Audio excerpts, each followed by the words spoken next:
Gratuity वो राशि है जो आपका एम्प्लॉयर या नियोक्ता आपके कई साल की सर्विस के बदले नौकरी छोड़ने या फिर रिटायरमेंट के समय देता है।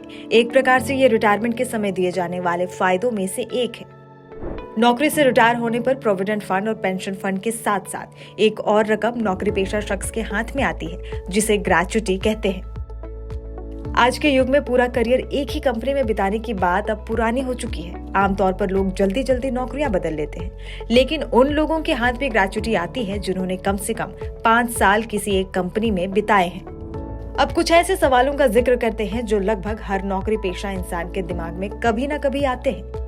जैसे, क्या है ग्रेच्युटी, कैसे कैलकुलेट होती है ग्रेच्युटी, मुझे ग्रेच्युटी कब मिल सकती है, ग्रेच्युटी के रूप में जो रकम मुझे मिलेगी उसमें से कितनी टैक्स फ्री होगी, कितनी ग्रेच्युटी पर इनकम टैक्स अदा करना होगा।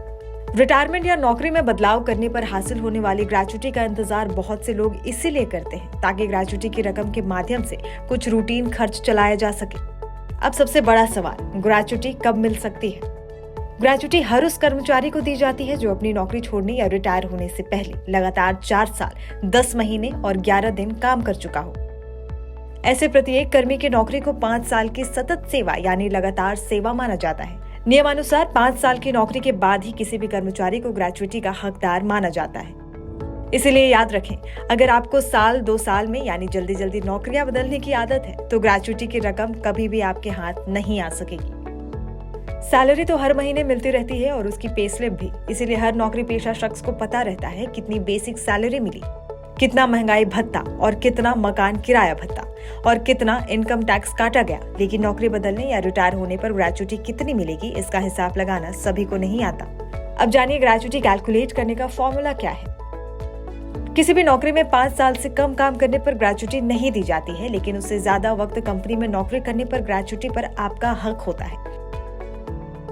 5 साल की सेवा पूरी हो जाने के बाद नौकरी में पूरे किए गए हर साल के बदले सेवा के अंतिम माह की बेसिक सैलरी यानी मूल वेतन और महंगाई भत्ते को जोड़कर 15 से गुणा किया जाता है।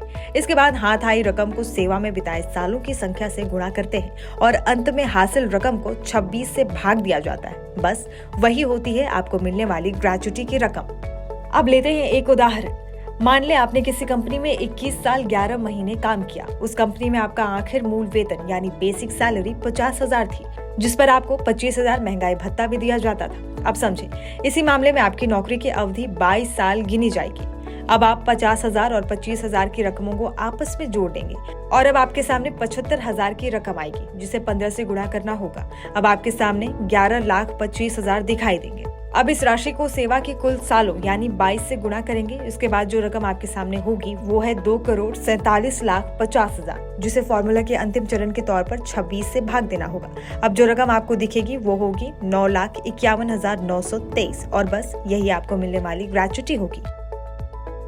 अगर आपको मिलने वाली ग्रेच्युटी को ऊपर लिखे फॉर्मूले से ही कैलकुलेट किया गया है तो आपके नियोक्ता ने इसके अलावा कोई रकम आपको उपहार के तौर पर नहीं दी है, तो 20 लाख तक यानी ग्रेच्युटी के रूप में मिलने वाली इससे कम रकम पूरी तरह टैक्स फ्री ही रहेगी, यानी उस समूची रकम पर किसी भी तरह का कोई टैक्स नहीं देना होगा।